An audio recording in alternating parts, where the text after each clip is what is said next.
now we will issue bonds and pay interest when those bonds are issued at a premium. So we're looking at the same $100,000 bond payable, 10% interest annually, payable June 30th, December 31. It's a 2-year bond, and it's issued at 102. So let's start with the issued at 102 part. What does that mean? That means we have to take the $100,000 bond and we go times 1.02, and that tells us the proceeds. That tells us how much cash we got on the market when we issued those bonds. So right now we've got 102 that we got in for cash. We've got a bond payable we're going to have to pay back of $100,000, which means that we start off with a premium on bonds payable of $2,000.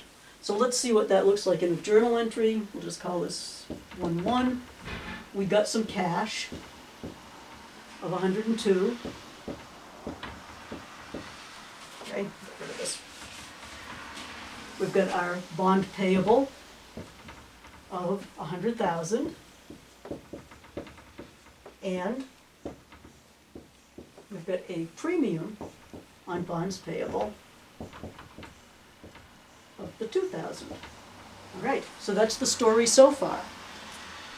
Then we have to make the first interest payment. Okay, so the interest payment is based on the stated interest rate of 10%. So we would go 100,000 times 10% would be 10,000 interest per year, but we got 2 payments, so we divide that by 2. Each payment is going to be $5,000. Okay, so we know we're going to have to pay out cash of $5,000. All right, so this is 630. We know we're going to have interest expense when we start our journal entry. Kind of work through this a little bit. We know we've paid out cash of $5,000. And we know that because the bond was issued at a premium, we've got $102,000 to work with, and we only have to pay back $100,000. That means we get sort of $2,000 bonus there. And what that $2,000 does, it's going to reduce our interest costs of this bond. It'll reduce our financing costs because we ended up with, more money to work with than the face value of the bond. So we know that our interest expense is probably going to be, it's going to be lower than $5,000 because the bonds were issued at a premium. So you notice that the premium starts out as a credit. So as we're amortizing the premium, it'll be a debit entry. So premium on bonds payable will reduce the interest expense. Now the question is, by how much? Well, we've got a $2,000 premium. We've got a 2-year bond that pays interest twice each year. So 2 times 2 is 4. That's 4 payments altogether. If it were a 10-year bond and it paid interest twice a year, that would be 10 times 2 is 20. But here it's just the 2 years times the 2 interest payments. So we've got 4 interest payments, which means we're going to be amortizing $500 with each payment. Okay, so let's see how this works. Okay, so we're going to amortize 500 of the premium. Okay, so that would be our premium right here. Okay, and that means our interest expense ends up at $4,500 instead of $5,000. Okay, so how does this work?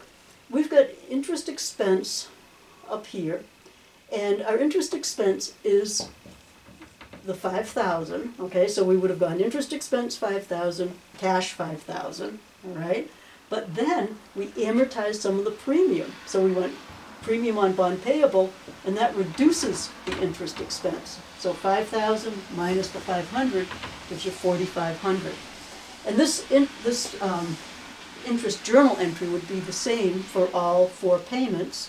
And at the end of the 4 years, at the end of the 2 years, we would have fully amortized everything. So we would have gone, say our second interest payment, we'd pay out the 5,000 cash, we'd record 5,000 interest expense. But then we would amortize another 500 here, and that would reduce the interest expense. And then we would do that 2 more times over the life of the bond. This is why I just do a 2-year bond, okay? And so that's kind of what it would look like over the life of the bond. And then if we redeem the bond at the end of its life, we would simply be paying out the 100,000 cash, and we would be retiring or redeeming our bonds payable at the end of its life.